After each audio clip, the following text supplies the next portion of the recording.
you could do anything at all, Joe, what would you do? I said I'd cure cancer. They looked at me like, why cancer? Because no one thinks we can. That's why, and we can. We'd end the cancer as we know it. Deliver on our sacred obligations to veterans was the second thing I think is critically important. Thirdly was beat the opioid epidemic, which we're still fighting very hard.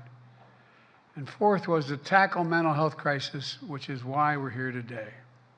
You know, we can all agree mental health care is health care. It is health care.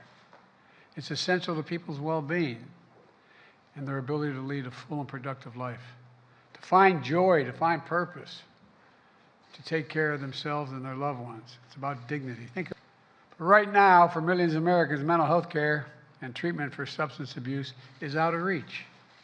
It's out of reach. In 2020, less than half of all adults with mental illness diagnosis received care for it. Less than half. For children, the number's even worse. Nearly 70% of our kids who seek care for mental health or addiction cannot get it. 70%. We must fulfill the promise of true mental health parity for all Americans. Now.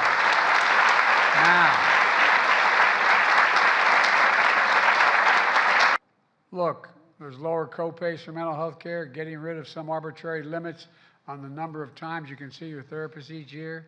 Plus, for the first time ever, the Affordable Care Act made mental health care an essential service, which means many health plans must cover it. But there were these were important steps, but they weren't enough. We're still not where we need to be. We're still not there. Insurers still make it far too difficult to get mental health care.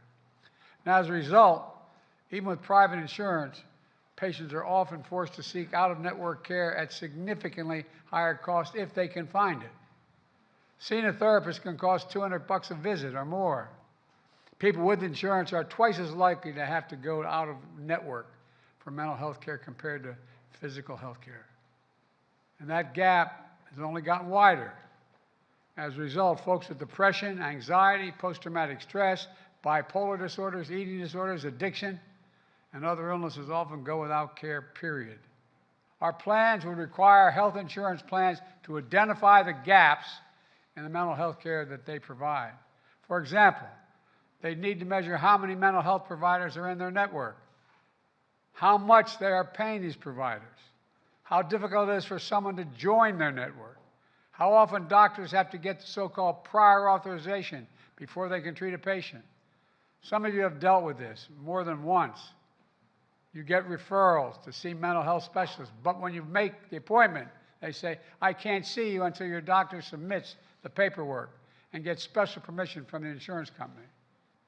She made sure it was funded in the Bipartisan Safer Communities Act, which I was proud to sign into law, the largest investment in mental health ever. Thank you, Debbie. We've also launched a nationwide crisis hotline, 988. Let me say it again. The crisis hotline is 988, where you can connect with a trained crisis counselor 24 hours a day, 7 days a week. Over 5 million people have called that hotline since it launched it a year ago. 5 million. And we say we don't have a problem. $1 billion helped schools hire, train 14,000 new mental health counselors in schools across the country. And we're taking steps to address the harm of social media is doing to our young people, and it is doing harm. Improving our mental health system means addressing the 3 C's: coverage, care, and causes. Today, we took a big step in coverage. Now we need to keep expanding care. Folks, this mental health crisis is something we need to face together as a country. We have a moral obligation, in my view, to be there for each other, to reach out, reach to our neighbors in grief and stress and trauma and despair, reach out to them, to offer help or just a listening ear, to have the courage to ask for help when we need it and it's hard.